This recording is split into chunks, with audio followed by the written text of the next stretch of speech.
Welcome to this week's episode of Delayed Offside. Now, what's going to be weird is that this episode is going to probably come out later than today, and Adam's not on the podcast, and yet somehow a Willie weigh-in is going to appear. Meaning, I mean, if you're able to do the weigh-in, you're probably able to do the appearance, I would think. So it doesn't make a ton of sense, but yeah, we wish him all the best with how things are going, and yeah, we'll see him again. But this will be an interesting episode because this will be the first time that you guys will talk about another team that he won't immediately be there to bring it back to the Oilers. So you'll have that. Be like, oh yeah, we traded for this guy. You know what? I remember when the Oilers traded for a player like that. Let's talk about it. And he'll go on this long tangent. I will talk about the Oilers, but I'll try not to drag every conversation into an Oiler-centric thing, but we'll see what happens here. But speaking of trades and things to make people happy, I asked you guys, well, I think I posted it in the You did not. I did not see. No, because you don't check the documents, Sunjay. That's on you. That's on you. But in the document, I said, I wanted you to think about your favorite trade that your team has ever made, or the one that makes you the happiest. You think back, so your happiest trade center occurrence. Now, does it have to be a trade? Oh, it has to be a trade center. Well, I mean, what do you want? Like, if you want to say the best trade, like, I want to talk about trade center because it is trade center today, or trade deadline or whatever. So I want you to think about like the team move your team made at the deadline that you were like so excited for, whether it worked out or not. Just one that you were excited for. If you need time to think, I will go first. Yeah, go for it. Okay. So for me, this is probably obvious. This would be in 2006 when the Oilers, on the cusp of making the playoffs, trade for a goaltender in Dwayne Rollison. They trade for a defenseman in Yaroslav Spacek. They trade for a forward in Samsonov. And the team is actually able to get into the playoffs. I think with like 2 games left in the regular season, they sneak into the 8th seed and then go on a tear. And the biggest reason being that he didn't win a cup was that Rollison was injured, because he was playing absolutely amazing that year, like absolutely amazing. But as far as trade deadlines go, I remember that being such a big deal. And that's around the time, like I kind of got back into hockey. It was right before the lockout. And so a lot of stuff at the time I didn't know as much, like I didn't pay attention as much either. But I remember there was a lot of buzz and people were hoping this would work out, because I think Rollison had lost his job to Manny Fernandez in Minnesota. And so there was a guy that they knew was a number one and they had hopes for, but he hadn't had the great kind of ending there.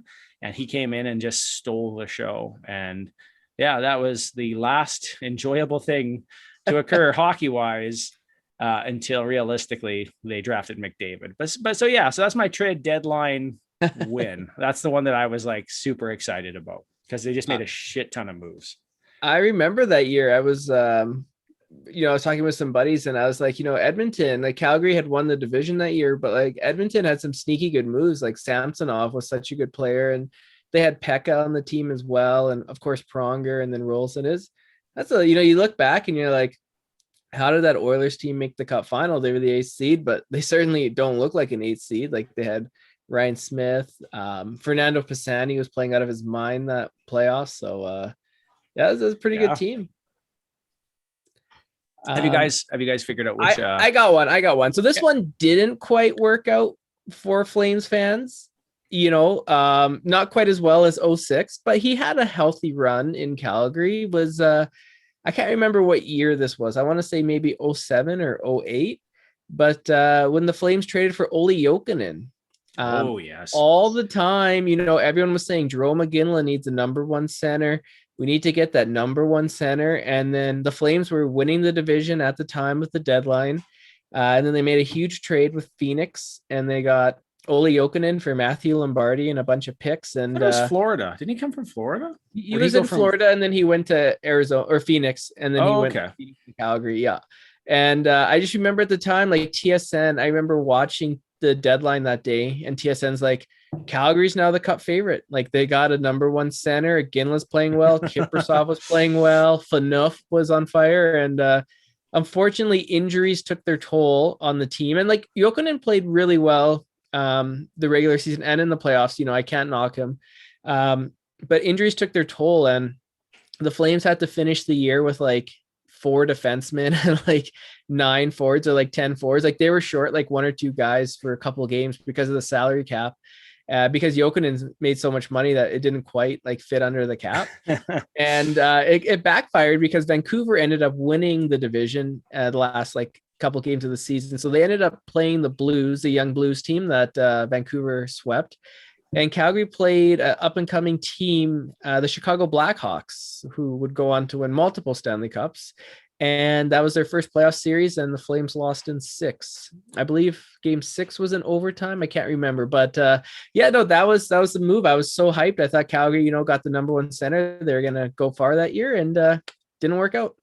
What I remember is how much you guys loved Jokinen. For the amount of stuff when the Flames started doing bad, you could get stuff cheap. You had that signed stick and everything else in the basement of your mom's place.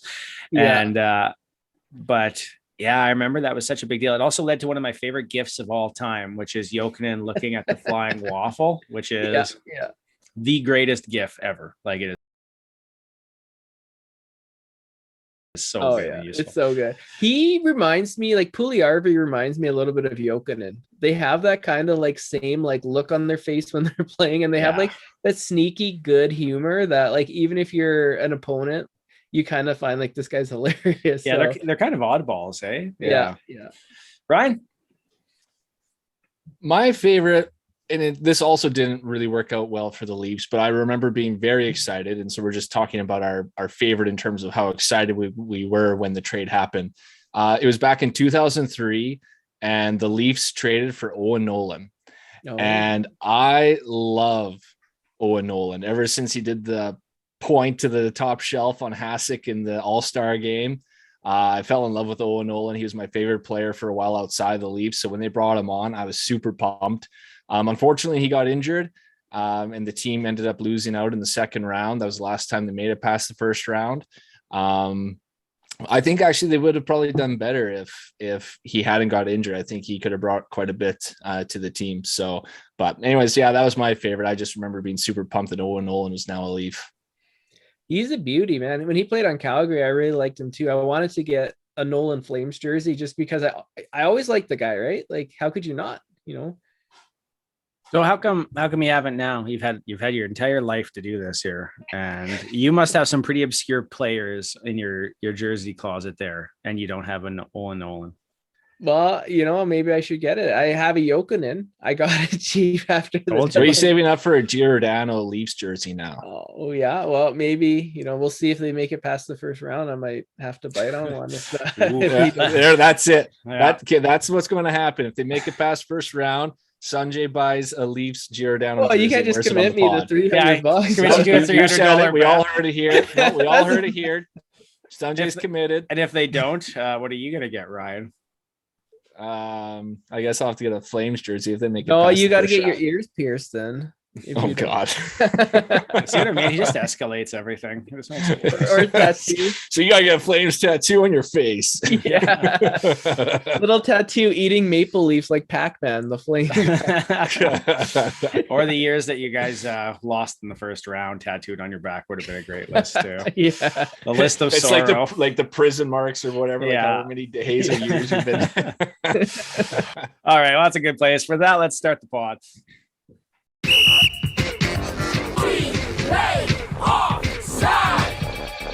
All right, so today was a trade center or trade deadline, or I don't even know what else they call it. It's not free agent frenzy because that's summer, but it is the trade deadline, and this was something that used to be kind of an event for people in Canada, where it was like a major event. You would look forward to it. There was a lot of dead TV time, but they would do stuff on TSN, like bring in Maggie the Monkey, or one year Sportsnet had Eklund, that really terrible internet guy that would come up with fake rumors all the time, report things, and they just killed air. And the longer it went on, the less and less it actually became of significance. But in the last little while, it feels like even now big trades are done beforehand, but it still feels like the day is kind of important. And that some good stuff occurs from it. So let's take a look back at a lot of big trades occurred outside of this, and I think we've talked about them before. So let's focus specifically on today. But let's take a look at the Canadian teams and what they did. So one of the interesting ones to start off with here is we're going to go west to east, was actually the Vancouver Canucks. And the Vancouver Canucks have been in an odd situation because under the new coach, they've been playing substantially better, but they find themselves in a little bit of a position here where they might essentially they might end up losing on a couple of players or having to move contracts out if they're not doing well enough. And in the last little bit, they've decided to become sellers. Yesterday, before trade deadline, they traded Travis Dermott to the Maple Leafs Leafs traded. Sorry. Thank you. Yeah. Dermott got traded to them for a 3rd round pick. They traded away Travis Hamonic for a 3rd round pick, which I'm like, how the hell did you pull that one off? Here's a guy we put on waivers this year, but you give us a 3rd and you can have him. Are you kidding me? Ottawa, man. And Ottawa too, right? If it was a cup contender, you'd be like, okay, maybe they panicked and they're like, we need a veteran presence. Ottawa's not going anywhere. No, it's brutal. But they did that. There was a lot of talk that I think it was Brock Besser was going to be one of the guys that they were potentially moving, or JT Miller. They ended up standing pat on those players, and you have to kind of wonder about how this went long term. How do you guys feel that the Vancouver Canucks did today on trade deadline by kind of keeping things limited? Oh, they moved Mott. That's the other one. They moved Tyler Mott for a 4th rounder to the New York Rangers. Great for the Rangers, probably less so, but they were going to lose out on him eventually anyways. But how do you feel about Vancouver? I think Vancouver, they had that hot start when Boudreau became the coach. And I think they're kind of the GM, they got a new GM now. They're kind of thinking well, let's see how they're going to be next year, right? Miller's still under contract. Pettersson is still there, Besser. And I think they're going to next year is going to be their fire sale year. So if everything goes south next year and they're not in a playoff spot, then I expect them to make some big drastic moves and, completely shake up that core. So I think, for this year, they move some smaller pieces out. I think they're kind of next year is kind of their wait and see for me. Yeah. Right. After 2 years though, because they didn't make playoffs last year either. So I think, and we all talked about how bad this team is defensively. We talked about that from last season, and then going into this season, Demko has to save them on a nightly basis. And then it didn't help that offensively, Pettersson has had an off year, et cetera, et cetera. So they did okay. They got rid of some middling players for some middling draft picks, really nothing substantial. They didn't really have a lot of big name UFAs coming up. And it seemed like that JT Miller that you were bringing up, Baron, they were really trying to get a lot for JT Miller. No one was willing to pay that. Maybe they're just thinking maybe we can get more for JT Miller in the offseason. When people actually have more cap space, more flexibility, maybe we can actually unload someone closer to, the draft or something like that, and be able to get what we want for him. So I think until we see what they do in this offseason here, it's too early to say that they're a failure. They didn't really have a lot of pressure on them to get rid of some of these names right now. Looking at their UFAs like Brad Richardson and Alex Chason, Nick Patan, who's really going to go for those guys? The one guy I thought maybe they would trade would be Kulak. There was some teams looking for goaltenders, and Kulak is, and apparently he was interested in getting moved too. Right. And he's on the decline. He isn't how he used to be, but he's had some success in the playoffs before. And at the very least, it's a chance. And some teams I'm sure we'll talk about soon, what they're rolling into the playoffs with. I would still take a chance on Halak over what you've got. So surprised they didn't get rid of that. But other than that, there wasn't really a lot of pressure to get rid of a lot of their bigger names. So, I can't really give them a failing grade either. No, I wouldn't say that they had a bad trade at all, trade deadline at all. I think if you're saying they had a bad trade deadline, you're probably reading this wrong. They moved players that they were either not going to keep or did things that they thought would better their team moving forward. And they didn't give up anything. They didn't take on too much. Where would you give them as a grade out of A, B, C, D? Do it school wise, since Adam's a teacher and he's not here. Maybe a C plus, somewhere around there, or B minus. Yeah, I would go C plus myself. I'm gonna go C minus just because they kind of messed with the Flames taking Richardson off waivers for no reason. That was such an odd move that Calgary You put him on waivers. What do you think is going to happen? People Well, why is he going? I think Vancouver literally took it just to like mess with a division rival. I think there's little gamesmanship there. Like, what is he going to bring to the Canucks? Like, he's got one goal all year. They don't need the playoff experience. I think that was a little like rivalry move. Like, if that was Pittsburgh putting him on waivers, Vancouver wouldn't have put a claim in. But because it was Calgary, they're like, absolutely, we're going to mess with the Flames on. Well, here. If Toronto had, they would have for sure. Everyone wants Toronto. Everyone does on Toronto. Let's move. Let's keep moving in. Then let's go to the Calgary Flames. The Calgary Flames' big moves that actually kind of occurred prior to trade deadline here, with them acquiring Tyler Toffoli on the 14th. Not McNiven, that's whatever. Yarncrook on the 16th for a crap ton of draft picks. Yeah. And then today was about Ryan Carpenter and then trading away Michael McNiven, who they just picked up a couple of weeks ago. So really the big one today was Carpenter. And I guess if you want to considering what they have right now, how do you think of their trade deadline? We've talked about Toffoli and how great of a pickup he's been, but what do you think about Carpenter as a grab? And what do you think about their trade deadline? Yeah, I think it was fine. Like, they lost Richardson, so they needed to replace him. And Carpenter's, pretty much the same mold. He probably won't be seeing much action unless there's injury. Like, he'll fill in the fourth line. He's good on the penalty kill. He's probably like their 14th forward right now, probably even behind Ruzicka. So, yeah, it's fine as a depth move. But Yarncroke, I think, is really underrated pickup.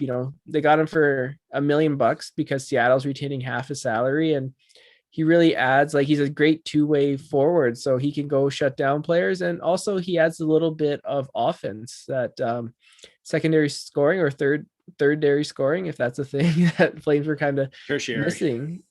Tertiary, yeah. There we go. I think the Flames did great. I was surprised though they didn't pick up a D.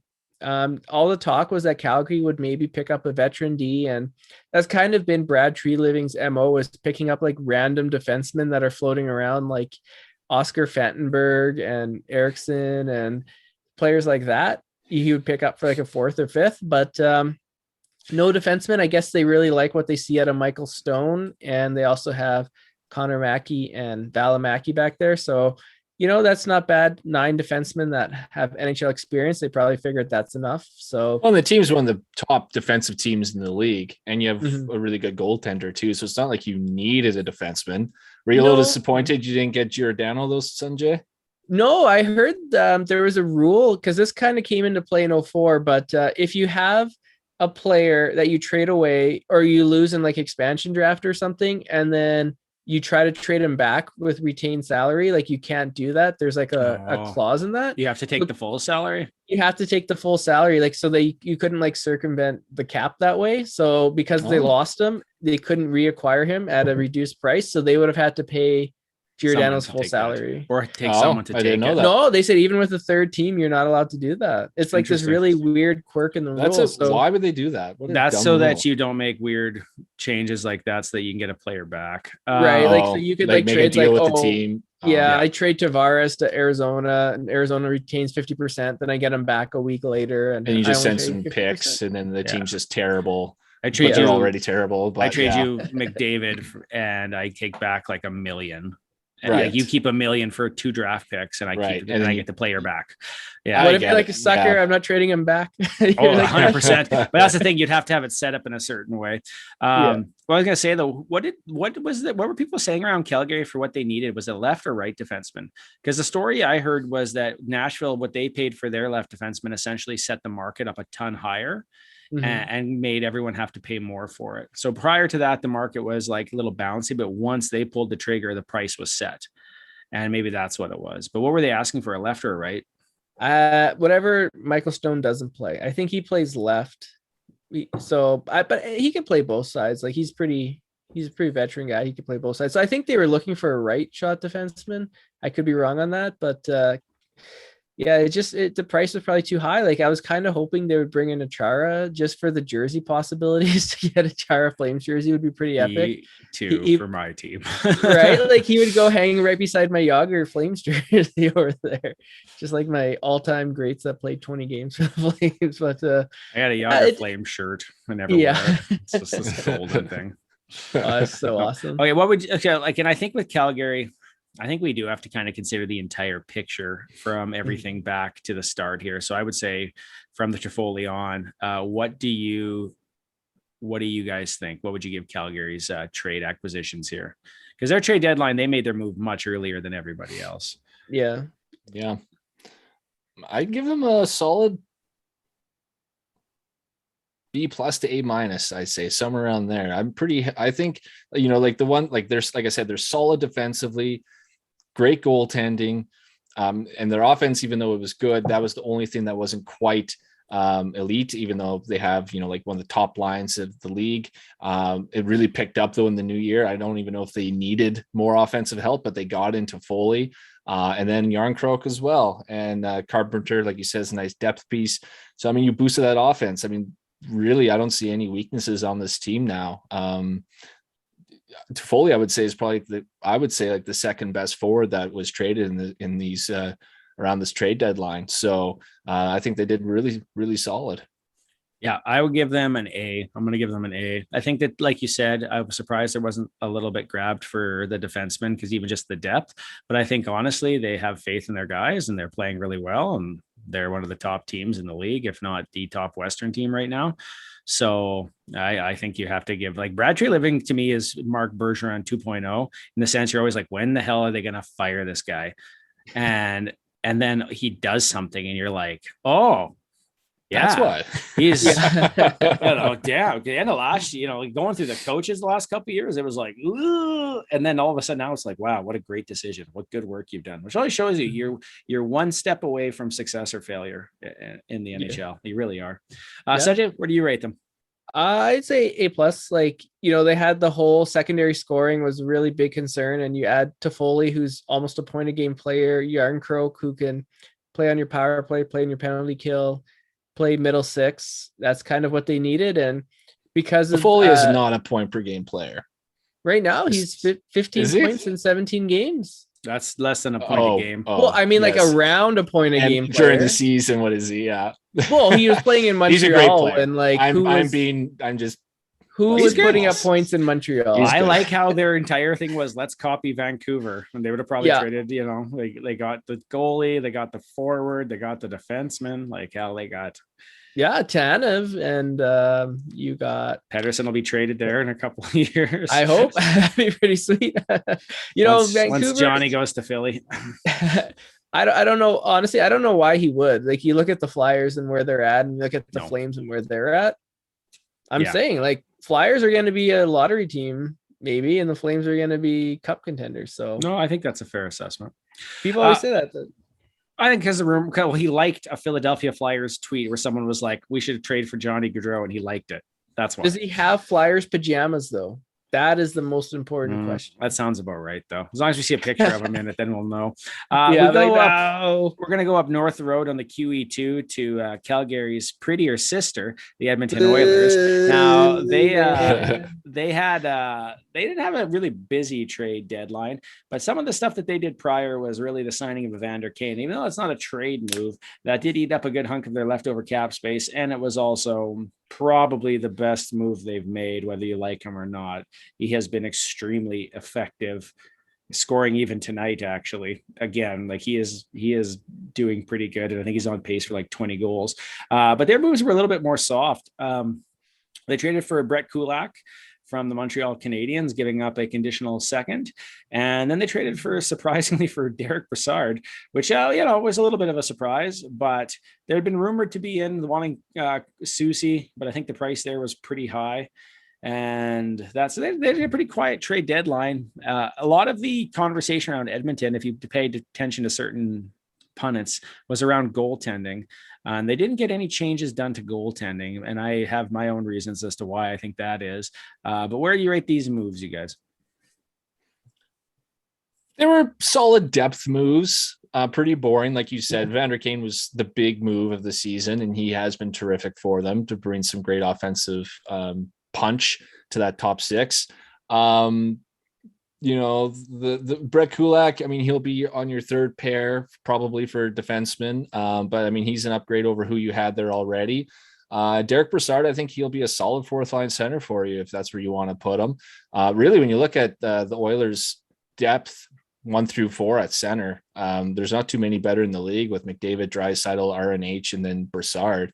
I think Brassard right now is playing third line center, but if you don't, he has a bit of a trouble with defense right now. But I think if you drop him to fourth and he has like less hard minutes, I think he can still put up points for you and do pretty solid there. But goaltending is what the team needed, man. And I understand why they didn't get a goaltender. There really wasn't a lot of great options there that were slam dunks. But at the same time, it's like, and also probably because Koskinen has looked pretty solid since the coaching change. So maybe there's better. He has been better, but he's also, the thing is, he's also a streaky goalie, right? So you don't know, is it because of the coaching change and like the new defensive systems that they put in, or is it just because he's back on a hot streak?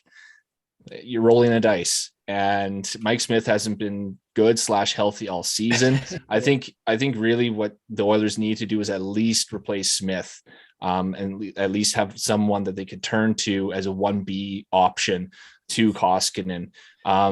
So that has to be a disappointment. I've been reading a lot of like winners and losers of this trade deadline, and a lot of those articles have the Oilers as losers of this trade deadline because they didn't address goaltending. And but at the same time, it's kind of one of those things. It's like I've been. What's that? I don't buy that. I really don't. I think that's like, I think that if you think you're going to fix this team's goaltending at trade deadline, like that's dumb. Like who is available? You tell me who is available that was going to be the mass improvement and what you'd have to give up. Marc-Andre Fleury got traded. But Marc-Andre Fleury also said no to Edmonton because of the travel arrangements with his family. Yeah, so he wasn't. So he was never an option. So you can't say Marc-Andre Fleury, because of course he would be an improvement if he would come, but he couldn't. Yeah, Kakinen was traded from Minnesota. Is he proven any more than anybody else? James Reimer, but again, I'm saying James Reimer over Mike Talbot. Cam Talbot is Minnesota. Cam Talbot's not traded. Cam Nope. Talbot's part of their battery system. They set it up that way. James Reimer, Varlamov. I mean, those are all names. Varlamov also refuted to go to Edmonton. Wouldn't take the trade to go.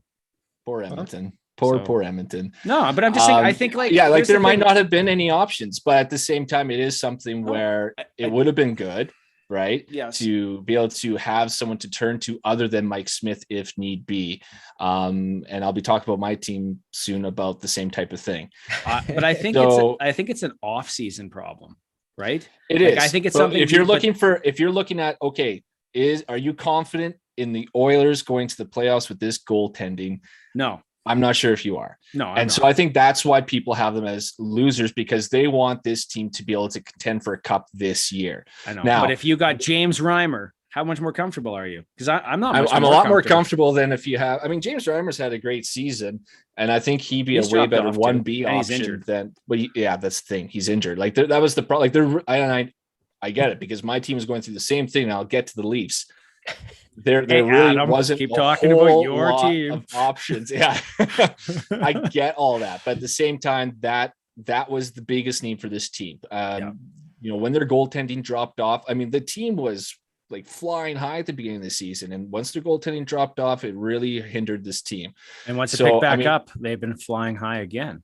Right. So, you're just hoping and praying that Koskinen's going to stay hot or be hot in the playoffs and can lead your team to success, because I haven't seen anything from Mike Smith to believe that he can do anything at this point. So, but do I consider them a loser of this trade deadline? I don't think so, because you see some of the costs or the demands for these goalies. Why at this point for the Oilers would you give up that much for assets for a goaltender? Because, I mean, while any team can get hot in the playoffs, can go on a great run, at this point, I wouldn't consider Edmonton a true contender. Just where they are based in the standings and their overall play of the year, I just don't know if this is their year for sure. So is this the year to go all in and dump first round draft picks, dump your top prospects to pick up? I mean, I know you couldn't get Marc-Andre Fleury, but to get a goaltender of that caliber type of thing, I just don't think it was in the cards for Edmonton this year. Sunjay? Yeah, the Kulak trade, didn't they also trade another player? Like it was a second and Lagesson, was William Lagesson, yeah. Yeah. So he's like I hear his name about. He's a rotating in third pairing defenseman. Okay. Who Alan Walsh called out Tippett about his use of. Well, now he'll get lots of use in Montreal. 100%. Kulak's a good player, former Flames draft pick. Not to bring it back to Calgary, but he thought he was getting traded to Calgary. Now we're all picking up the Adams team. Yeah. I'll bring it back to our teams. He apparently what is it with the Flames trading away good defensemen, by the way? Just throwing that out there. I mean, it happened since Al McInnes. We've been doing it as part of our MO. I think Kulak's a big improvement. Kane, what do you think of him off the ice? On the ice, he's showing that he's a pretty effective player. Yeah. He's in. I was just going to say, you can't consider right him as part of this trade deadline because it wasn't even a trade. So no, but he is a reason why they also had less cap space for trading. Yeah, for sure. Yeah, and I think Edmonton is kind of, this might be bold, but they're kind of locked into that number 3, number 2 in the Pacific right now. Like I think their matchup is set with LA, and they kind of said, okay, well, we need some more depth defensemen. And, it's going to be an interesting series. It's going to be a great high flying series. So I'm excited for that. But I think Edmonton, I think they did solid. Kulak's a great addition. He played in the Cup finals last year. You have a defenseman that played 15 minutes a night for a team that made the Cup finals, that beat Vegas, that beat Toronto, that beat Winnipeg. Like those are 2 pretty solid teams. I mean, Winnipeg was pretty solid last year, so I'll say 3 solid teams, and he was a big part of that. So I think that's a huge underrated addition. So I give Edmonton like a solid B. A B? What do you give them there, Ryan? I'd say a C. Yeah, I'm gonna say a C because you can't. Yeah, you can't. I'm gonna say a C because I don't feel like they did any damage. They didn't put themselves in a terrible position. If they re-sign Kulak, that probably sweetens this. But like you said, they didn't address the goaltending, but honestly, I don't think they could. But I think that's also their GM's fault. He had the entire offseason. He had $16 million in cap space. He did this to himself. So at the end of the day, I don't feel sorry for him either. We're gonna speed this up a little bit because we're already about half hour in and we've only talked about 3 teams. So let's get to the Winnipeg Jets. The Winnipeg Jets had originally been kind of listed as one of the teams we always thought was going to be like an amazing, like a playoff team, right? Like they were good last year. They were good the year before. They've always put themselves in these strong positions to play and contend. And then this year, it's been kind of an anomaly or a weird year in the sense their coach quit very early on the team, like legitimately just quit. And so they were trying here, but they've been struggling a little bit with a lot of different reasons. Their goaltending hasn't been there. The defense hasn't been there. And so today they kind of made the decision to accept their position as, actually maybe even so much as yesterday, they started accepting their position as sellers, moving, reacquiring Mason Appleton, but then moving out Nathan Beliveau to the Penguins, Brian Little's contract, and Nathan Smith for a 4th rounder, and Zach Sanford was picked up. And then they traded away Andrew Kopp and a 6th round pick for Morgan Barron and a bunch of 2nd round picks, and then picked up Marcus Phillips for some other guy. But yeah, they kind of really got rid of their best pieces, which is too bad because I think the truth is whenever their window opens, it opens very briefly and they seem to have to reshuffle their deck here a bit. But what do you think about the moves that were made here? There's not really much to talk about other than the Kopp trade, which they got a good haul back, 2 2nd round picks. I think is a decent amount, but 2nd round picks aren't a guarantee really anyways. Nothing. And those are conditional. Does anyone know the conditions on them? Can they turn into a first at all? I have no idea. I think one can turn into a first depending on how far they go, but I don't know. Like I can't speak to it right now at this stage. So yeah. Do you want me to look? I can look while you talk about it. I'll look while you talk about it. All right. They did okay. Why does Ryan basically suck? If you're oh gosh. Sorry. Continue. Just Google that. Yeah, they did okay. Like, you're a seller, get some draft picks in there. That's not too bad. I'm surprised they didn't get any takes on Paul Stastny. Like, if they're going to go full seller, why not get rid of Paul Stastny? I think that could have been their biggest trade chip, and they held on to him. Yeah, it is a surprise, actually, now that you mentioned that, because Stastny was one of the ones in the rumor, right? Like, you were hearing his name. And even Edmonton, I was like, man, if you pick up Stastny, that'd be great. But I don't know what your dog's doing, Ryan. He's having a good time. Scratching away. Going off for the camera. Oh, I'm beautiful, baby. But yeah, keep talking. I'm going to keep looking. What do you think, Sunjay? What do you think about their moves?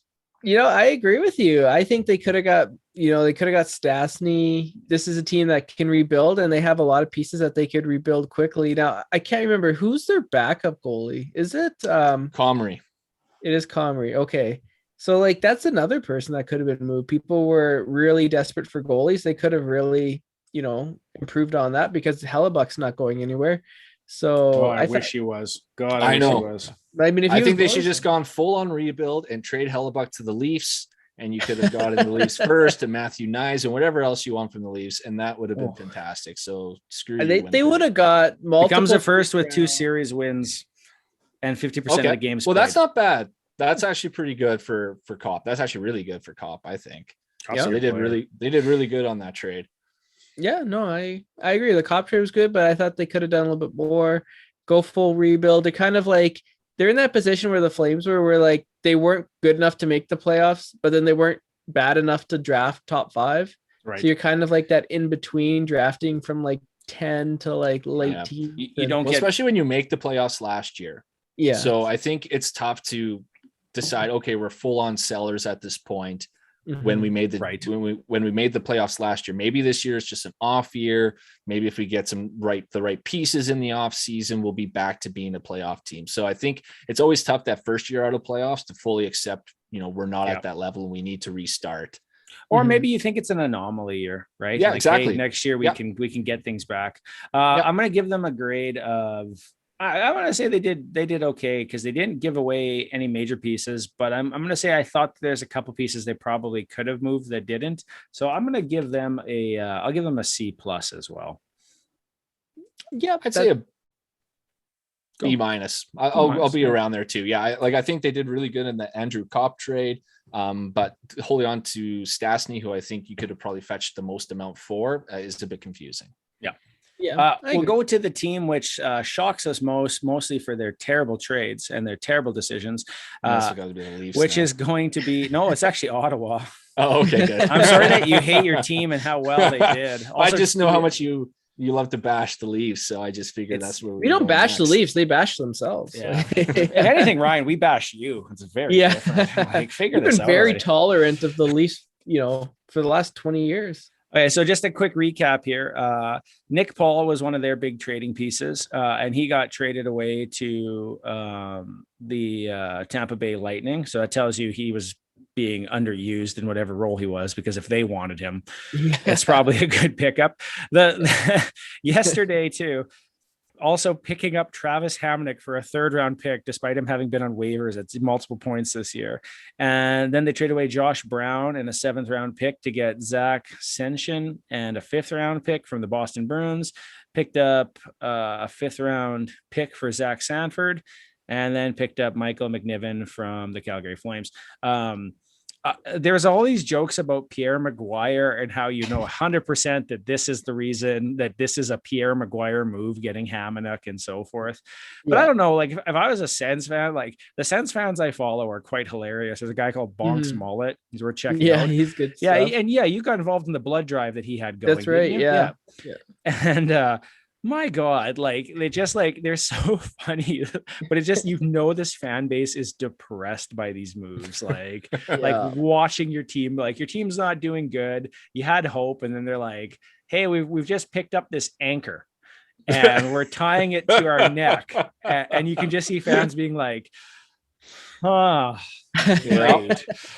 Yeah. Well, yeah. It's they have a lot of good talent, and maybe they think they're closer than they are. I don't know. Maybe they are close. Maybe we're all the ones that are wrong. And they draft the top 5 player this year, and next year they could be contending. Who knows? Maybe. Well, you heard what Dorian said. Hey, is that he expects them to be a playoff team next season, which is the exact same thing he said at the beginning of this season, that the rebuild was over.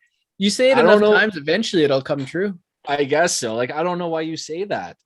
Why shoot yourself? Well, what is he going to say? Like, I don't think pressure on your team. But say what it do to you your want? team.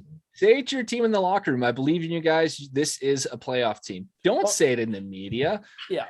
You're just setting yourself up for failure. And you look at, like, maybe if they're in the West, which is a bit of a weaker conference at this point, maybe you could see that. But like in the East, it is, like, especially in the Atlantic division, like four of the top like 10 teams right now are all in the Atlantic. Like, are you telling me that Ottawa is going to pass one of like Florida or Tampa or Toronto or Boston next season? Absolutely, past Toronto. 100%. Yeah, we'll see. We'll see about that. It's bad, I feel bad for this fan base. And honestly, I usually, if you have a bad GM and things are going bad, those people are gone. They have really rode with Dorian, and I don't even know if he's bad or if it's just the people around him. I don't know what the hell, but man, like, honestly, he has made some terrible moves, and it's just like picking up Hamonic makes me think that's all we need is a top four defenseman who everyone, like, for some reason Hamonic still has this reputation in the hockey world of being like this fantastic defenseman, and he had that one great season with Calgary, and like he's just rode that hot streak to like all these like teams thinking that they're going to get that Hamonic, and he just hasn't been the same since then. No. And he really hasn't been the same. Even when he was in Calgary, he was a bit of a drop off from what he had used to have been at the end there. I think Calgary gave up 2 first-round picks for him, if I'm not mistaken. I remember we were trying to, like, the people wanted to trade Eberle for him, and it's like, I mean, they did worse in the end on how they traded Eberle. But I mean, like, that wasn't a great trade either in the long run. It wouldn't have been. No. What grade do you guys give the Ottawa Senators here? I am an F. I'll be a little kinder. I'll say a D. I'm going to say a D2. Tim's just waving his butt right at this mic. So if you see some, that's his grade. He's telling you what he thinks about the Ottawa Senators. Okay, buddy. Okay. All right. I'm going to get hit in the face with a tail here at any moment. We're going to move on to Toronto, our second last team here. And we're just going to skip Toronto. No one even listens or pays attention to Toronto. So let's just. One of the big things about Toronto was essentially the fact that they were very upset that the Chicago Blackhawks leaked that they had been inquiring about Marc-Andre Fleury. That's kind of an intense little conversation, but they did make some big moves here. Let's go back to February 19th because it's listed as a major trade for some reason on TSN's website. But if we go to March 20th, their big move was actually obtaining Mark Giordano and Colin Blackwell for 2 second-round picks and a third-round pick, and then moving Travis Dermott for a third-round pick, and then giving away Alex, how do you say his name? Biega for future considerations, aka you can have this player. He isn't worth anything to us. Take him off of our cap or salary. It's funny that we talk about how, I think was it Dan Cleary, or which player was it that was traded from Winnipeg for like $1? Yeah. Oh yeah. But Chris Draper, wasn't it? Was it Draper? Yeah, Chris Draper. But essentially, that's more than people get for future considerations. Hey, now Mika Kiprusoff was traded for future considerations, and that turned into a second-round pick. But what did you? Oh, did it? Yeah, and they took Vlasic. So it kind of worked out for San Jose a little bit. Okay. You had Marco over Vlasic? No, he was the draft pick. So it was Kiprusoff. And then you lost Vlasic too. Yeah. Wow. Yeah. I don't know. I gotta look at all these defensemen that Sunjay, the Calgary Flames have lost over the years. Yeah. Tribute video at the end of the season here. Okay, so what do we? Let's go to you, Ryan, since you want your time in the sun here to talk about your baby girl. All right, so it's a mixed bag for me. I'll go with the negative first, so I can get that out of the way, and that's the goaltending. That's the goaltending. So negative. And we already kind of touched on that. So you attacked my team about it. Yeah, your team needs goaltending. My team needs goaltending. We're in the same boat. Your team. Last time we talked about your team's goaltending, you were like, Jack Campbell has this much goals above average since the start of the year.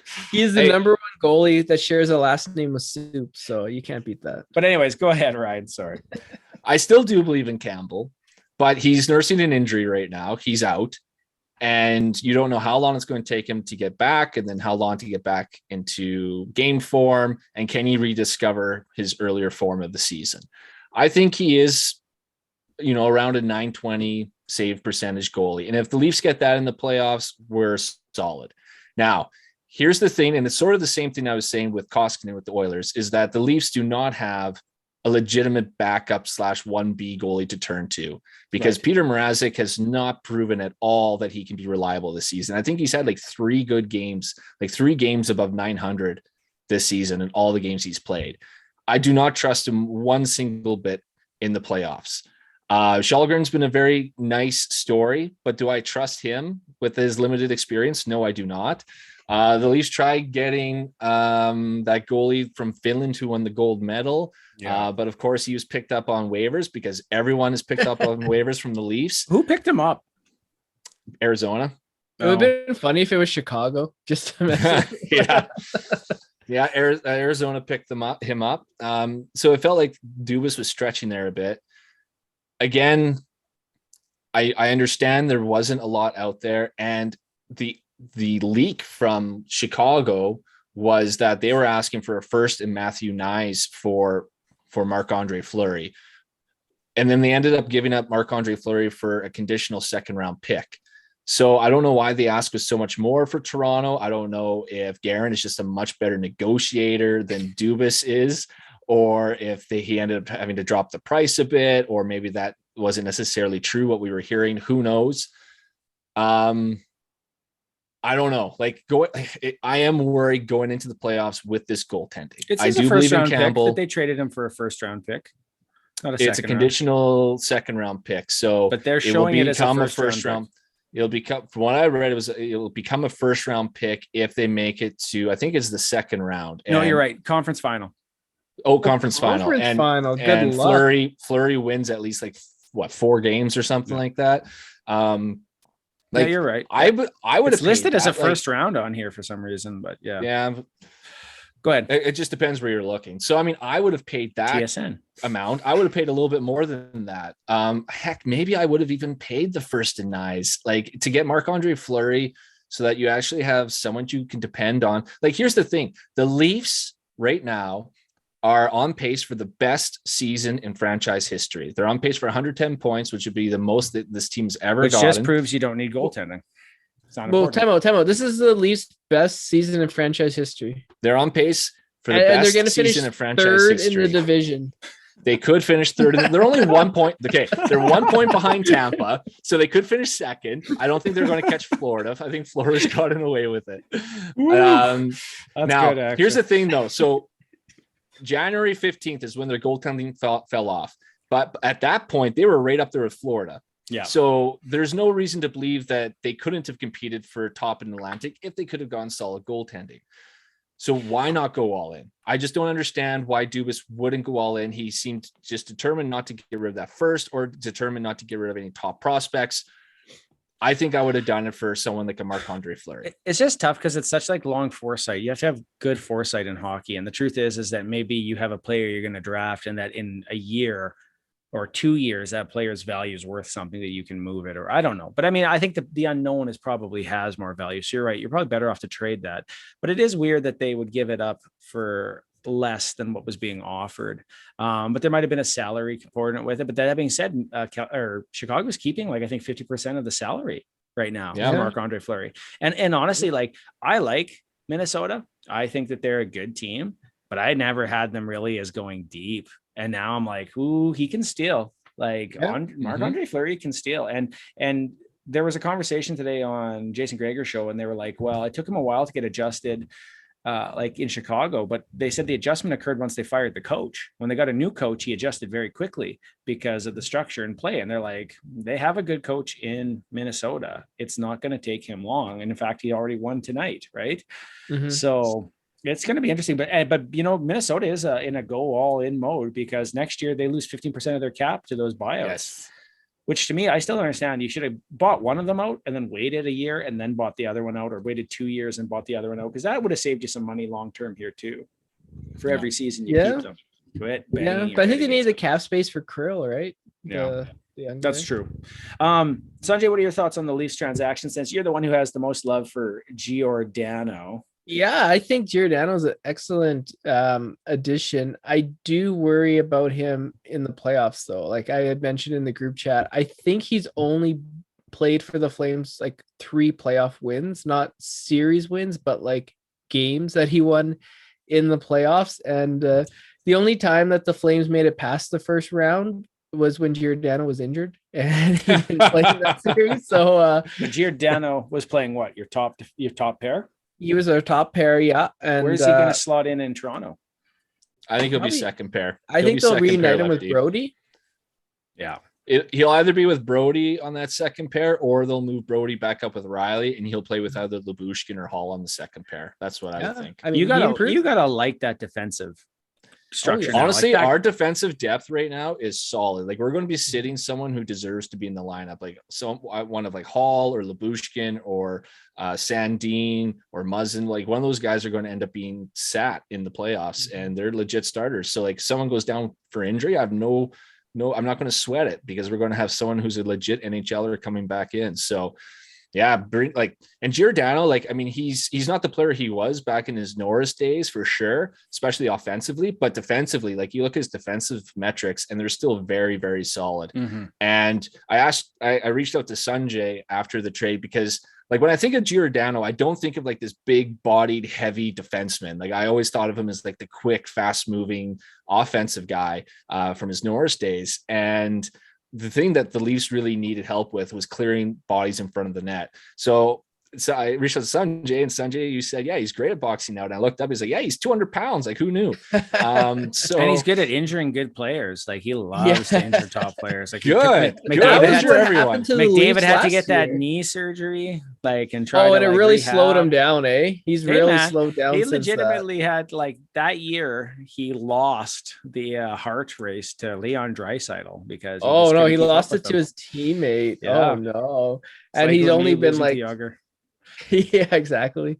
We're just gonna mute Sunjay here while he's talking trash and just go.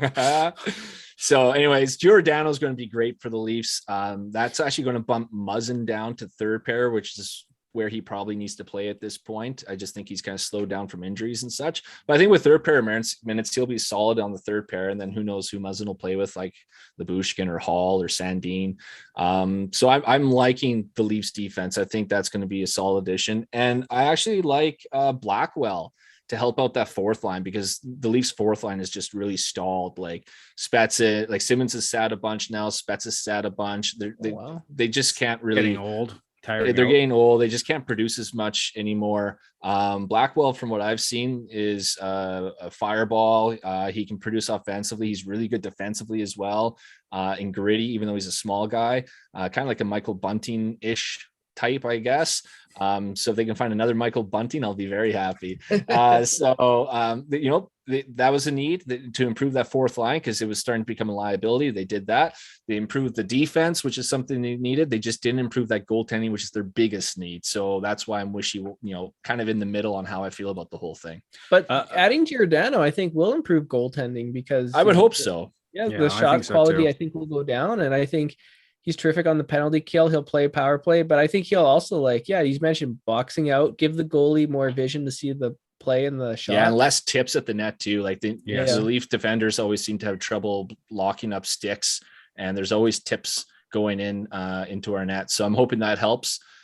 I hear alternate verses as to how good Leafs defense is. Like, when you look at like their metrics that's available to the public, their defensive metrics are actually quite good. Like, it doesn't look like they give up a lot of like high danger chances, and their expected goals is quite solid. But I've heard the private metrics that, like Sport Logic, that like Sportsnet, and then the ones you have to pay for or whatever, the ones you have to pay for, or the NHL teams, it does show the Leafs are struggling against the rush, which is, I think, more of like a team structure, like choice, because they pinch so much, which is fine, because they keep the puck in the offensive zone so much. It's fine that they're struggling. It's fine that they're struggling. It's all right. Really good. But really good point. I just don't think that matters in terms of personnel, is what I'm saying. Right. Whereas the other thing is in front of the net, like slot shots. and tip pucks. Like that's where they're struggling too. So I'm hoping that's where Giordano can help out big time too. Where are we rating their trade deadline?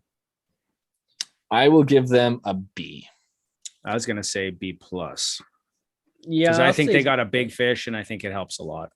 Yeah, anytime you add a player that won a major award, it was only a couple of years ago, right? Like I know his play's not quite at that level, but he can still do that one game, 2 games in a series, and that could turn the tide, right? So, well, the nice thing too is I'd say Giordano, like he's right up there among the top defensemen that were taken in this trade deadline, and he's the one guy. Dubas is the one guy who didn't have to give up a first round pick or a top prospect to get him. So yeah, that's solid. That was the big win. That's a big win. Yep. Dubas was able to hold on to that first round pick. Francis and him have a good relationship, don't they? Francis and Dubas, I believe, have a good relationship. Isn't that what the conversation was? Oh, I don't know. I think they do. What did you hear? They must. This was a while ago. I thought that those two were kind of close. Buddy. We're going to move on to the final one, which is the Canadien de Montreal. So from going to the Stanley Cup playoffs and losing to essentially entering a hell of a rebuild here. The Montreal Canadiens have had kind of a busy day, but also they had a little bit busy leading up to this. On the 16th, they moved Ben Sherratt for a first and a fourth, and Tyler, whatever, who cares? Today they moved Brent Kulak for William Legason, a second and a seventh, and then moved Arteri Lehkonen for Justin Barron and another second round, and then picked up Nate Schnarr for Andrew Hammond, which is like a late signing anyways. So they've essentially entered their rebuild. They've collected themselves some draft picks here, some draft capital, and some for different years, like 2022, but potentially 2023 second rounder from the Oilers, a 2023 first round pick, which is supposed to be like the most depthful draft. That's the Bedard draft. It's supposed to be very deep. So that's I'm going to go see him play on Saturday, by the way. Me too. Nice. Yeah. We'll have to catch up and have a beer. Yeah. Text me. Let's do it. You too, Sunjay. You come on out. I gotta go to the game on Friday. So you guys come to the Flames game on Friday, and then I'll go to the Pats game on Friday. Actually, Flames game. I love going to the Flames games because like that arena is so old cheap and so crappy. It's like a throwback. I'm like, whoa, it's like a time travel. But no, you know what? They do a great show. Like I love their Saturday night presentation when they do the Saturday Night Live as the Flames. I love that. I think that they have way more personality in there than a lot of barns do. I hate the stairs. I hate the cement stairs and how much you have to go. And if you buy nosebleeds, you are working to get to those nosebleeds. Like it's it's an effort to go get a beer or to go take a pee. But other than that, it's actually a really fun place to go see a hockey game. It's the last barn in the NHL. Everything else is so modern, boxy. Like the Saddle Dome is like Gretzky played there. Like Lanny McDonald played there. It's a beautiful, beautiful building, man. Oof. Gretzky played there. Hey, that's a good sell. Lanny played there. I should have said Lanny played there. That's the true great Alberta hero right there. What year were the Olympics in Calgary? What's it? What year were the Olympics? 89, wasn't it? 88 or 88. So they'd had it for 1 year or 2 years before essentially they won the cup there then, hey? Because they'd been at where were they before? I can't remember what it was called. The Corral. The Corral. Yeah. That's what it was. 6,000 seat arena where they used to have Super Dogs during the Stampede. But I wish. I love Super Dogs. Oh, so good. Okay, so Montreal trades away all these pieces. They trade away some of their players. They traded away Trifoli earlier in the year, also helping them collect some stuff. I think what did they get for Trifoli? Pitlick, first round pick, a first round pick this year, a fifth round pick. Like, man, they got picks galore. So like they did, like I think they did well to essentially move out pieces on what was essentially a terrible team and help their rebuild process. They tried to move Shea Weber's contract, no luck. I don't know if I wasn't sure if I heard this right, if Jeff Petrie requested a trade or if he was just one of the people like players that people inquired about, but that he couldn't get moved or that there wasn't the right kind of interest. So I think that'll be interesting to see what happens with him if he plays there next year. He has a lot of years left on that contract. Does he? And he's he has. He has not had a good year either. 3 more years in the contract at 6 1/4. So 6 1/4, and he's already 34. Yeah, he needs to give his agent an amazing Christmas present. Like that is such a good contract for Petrie. Yeah, that is true. But hey, he's also been good. He's played top pairing minutes for a long ass time. But what do you think about the moves that they made? No, he didn't. I give them an A. I give them an A plus. Like look at all the first round picks they end up getting and second round picks. And like when you're doing a rebuild, that's what you got to do. Load up on picks and prospects. And they got rid of most of everyone that I would think they would try to get rid of. So props to them. And you know, let the rebuild begin. And they have some good young players too that are coming up that, you know, are playing in the game right now or who will be at some point. Don't forget, once you have a lot of draft capital, you can trade that for players on term. For sure. You can get good players that way. So yeah. Or you can trade like a couple first rounders and move up in the draft and get a really high draft pick too. Like you can do whatever you want, right? You can be very creative. So they're setting themselves up for some future success. So I mean, I hate to do it. It's been a very enjoyable season seeing them at the bottom of the standings, I will say, especially after knocking us out of the playoffs. But I will give them an A plus for picking up all the draft capital. Yeah, I'm going to give them an A for the same reason. I think that they didn't cost themselves anything. They've collected some good pieces. They're sitting well moving into the next year. And then Montreal, whether people want to admit it or not, it's a destination for a lot of hockey players. They like the environment there. It's like living in another country. And it is another country for Americans, but it's like another country within Canada, right?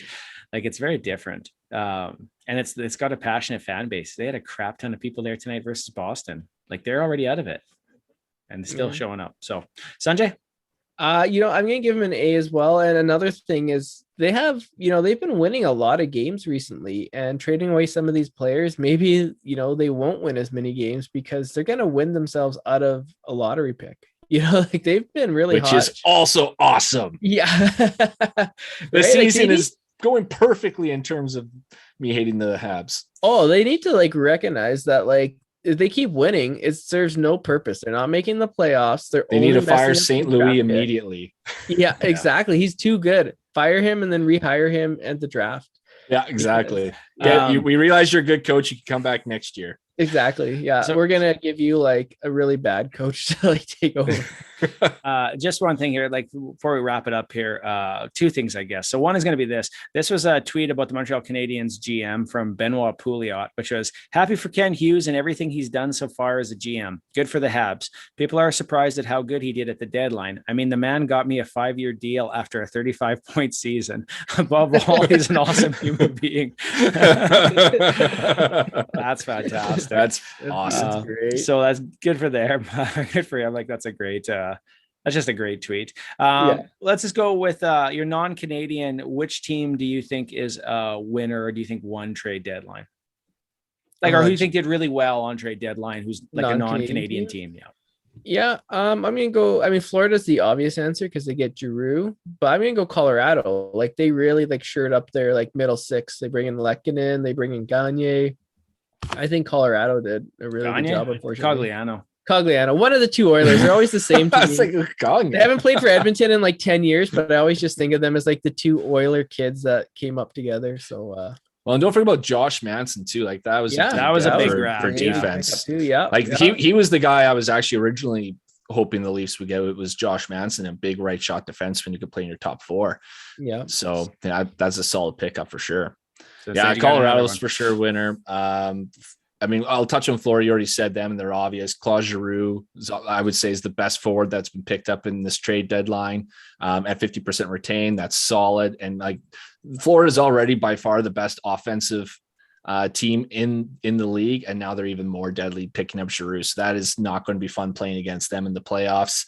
And then they picked up Ben Sherratt, and there's a lot of debate over how good Sherratt really is. You know, the analytical community says he sucks, and the eye test old school NHL community say that he's awesome. I'd say he's probably somewhere in the middle. I think I don't think he's like team took him. That's the other thing, right? Like an analytics team is the one who picked him here. Yeah. Well, and the interesting thing I read was, NHL teams, none of them will actually like look at the stats you're looking at. They have their own analytics teams with their own models, and that will tell a different story. The thing with Sherratt too is those kind of defensemen, the analytics don't always look that great, but come playoff time, it turns around because now the whistles go away and you need those big, nasty defensemen. And you saw that in the playoffs last season.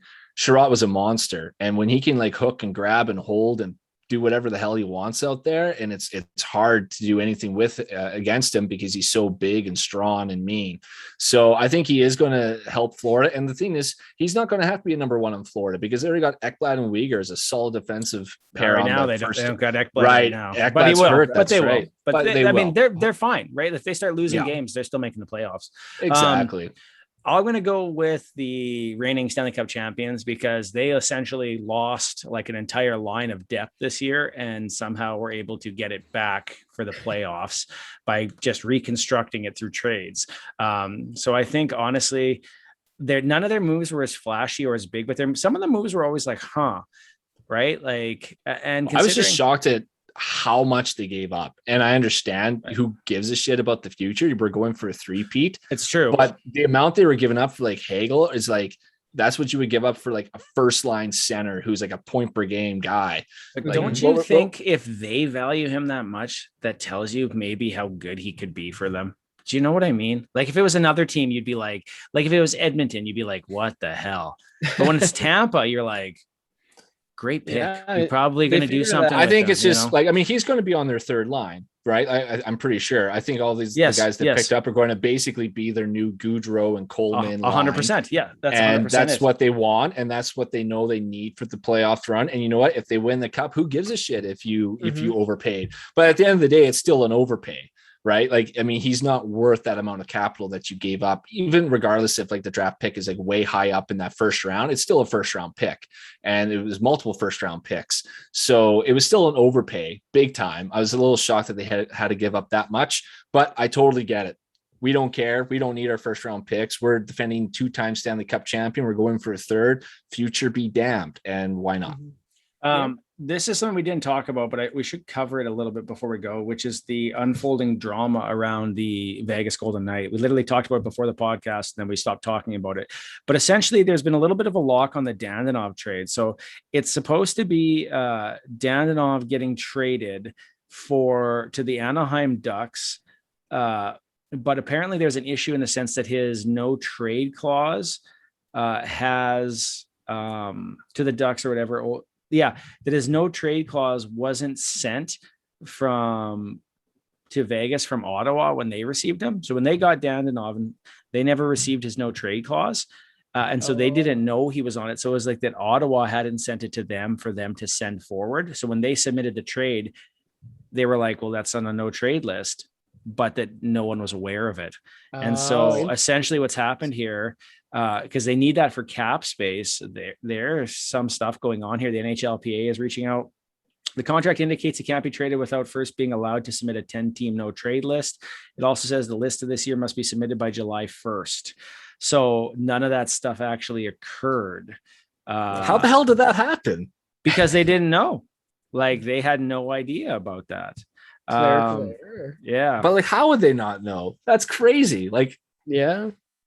We have NHL recently distributed transaction list did not include the proposed Danilov deal. So apparently it hasn't counted yet, and the NHLPA is looking at it. So I don't know what's going to happen there.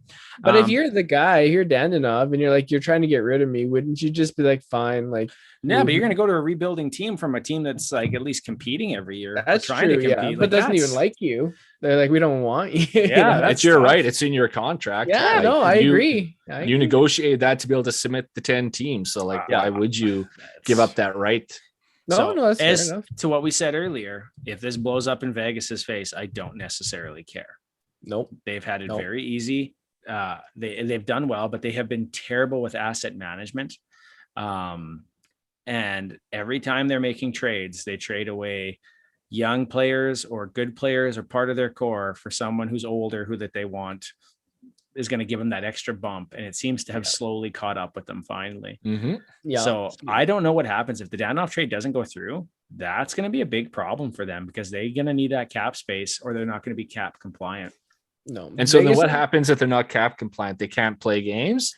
Or they're going to have to. They'll have to sit a roster of players on playing probably. You'd have to sit because when Calgary was over the cap, they had to sit players, so they played with like not a full roster. So Vegas would have to. Well, Vegas has done that before. It's true, but they're right. They them. were also in a good position, or it was early in the season, right? Like this is different. They're down. I was kind of hoping, like, oh, do they have to put someone on waivers? Maybe there's still maybe it's potential. Yeah, maybe right. Okay, maybe guys, can people put on waivers play? After trade deadline, can players picked up on waivers play for you? I think so. Because I thought there was a waiver deadline too. It might be that they can play regular season, but not. If you can't play playoffs, yeah. There's some rule around that. But yeah, you bring up a point about Vegas. Honestly, Vegas to me reminds me of like, you remember the Rangers in like the late 90s, early 2000s, where like every big free agent, even if it didn't even fit their roster, they would pick. There was a big name that went. Yeah. They got Lindros, they got Kasparaitis, Pavel Bure, Third Fleury, Bobby Holik. The list goes on and on. It's just ridiculous. And they never went anywhere. Like Mark Messier came back and they never made the playoffs with that roster. And Vegas, I think, is every big name free agent or big name trade bait is linked to Vegas, and they get a lot of them. They got Stone, they got Pietrangelo, they got Jack Eichel now. And it's the same kind of thing where, they tore up their guts and their heart of the team for these players, and now it's catching up, and Stone's not even playing, right? So Stone's not playing. Eichel hasn't been very good since returning, which I mean, the guy hasn't played in a year and some and had neck surgery. Yeah. So it was kind of hard to believe, like, hey, we're going to take this guy who hasn't played in forever and we're going to shove him in our top line center role and we'll be good to go. Well, you would have been if you had Mark Stone, maybe. Yeah. Right. But I mean, they needed to get ahead of it and trade a player to make room for when Eichel returned, and their solution, they tried to follow Tampa's model. They tried to do what Tampa did. Yeah, and they proved that they're no Tampa. Do you think they're going to make playoffs this year, Sunjay? No, 100% not. They're already out. They should already start looking at the draft. Like, there's no way they're going to make the playoffs. I kind of feel like they're on the downside here too. Like they've lost. Like they chose Leonard over Marc-Andre Fleury.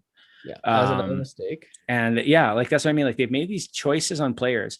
Like they let James Neal, they tried to sign him and he wanted, but they let him walk. That probably paid out for them. Like that was probably a benefit. That was a good move for them. Yeah. But like these other players, I feel like they've sacrificed a lot of people who were pretty loyal to them or pretty like part of that initial core. You look at that first team, like it is that team that made the playoffs versus the team now. There's no one on there basically. Like who's left?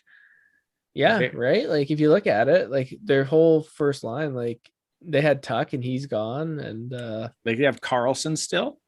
I think there's like two or three players. Smith, There's not many left from that team, No Fleury. Look at their defense. It was like a defense that was like a big, mean defense, right? Like Vegas was like a Schmidt they had, right? Team. Yeah, Schmidt's gone. And now I don't, they used to push around the Flames back in the day. Now Calgary pushed them around. They're not the same team. They're not the same Vegas that they once were. No, they really. And they had Reeves, right? Like, yeah, they had Reeves. Right. They brought him in later, though. I thought, didn't they? He wasn't a draft. He wasn't. He was in the final. I think he was in the final. He might have been. Yeah, but he was like another. He was like a sheriff on the ice, right? Like you see Reeves, you're like, I'm not gonna mess around. I'm gonna be on my best behavior.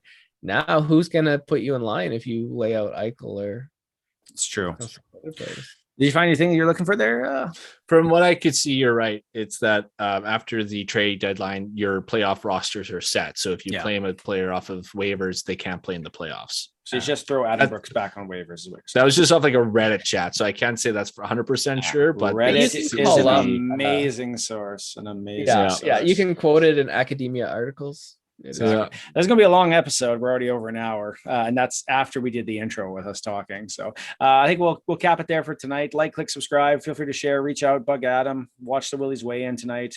Who knows? He's probably recording. Who's gonna win? Right, he's going to be so pissed that we gave the Oilers like a C grade because he was so pumped about that trade deadline. Yeah, but he also was telling you about how amazing Perlini was at one point, and he keeps thinking Kyle Turris didn't get a fair shake. Like at some point, amazing, man. At some point here, Adam's got to accept that he's loving. He's not capable of criticism.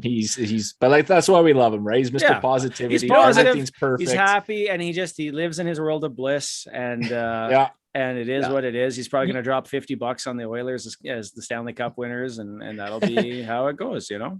If you ever, well, I know you do watch, but the Oilers, like their media people, very much Oiler fans. Like if you listen to their media, like Homers, they're fans of the team. You listen to like other media people, you're like, yeah, these people have a job to do, you know. But the Oilers media people, they're like Oilers, like they live and breathe Oiler hockey like they're fans. I'll give you this though. Like I find it so.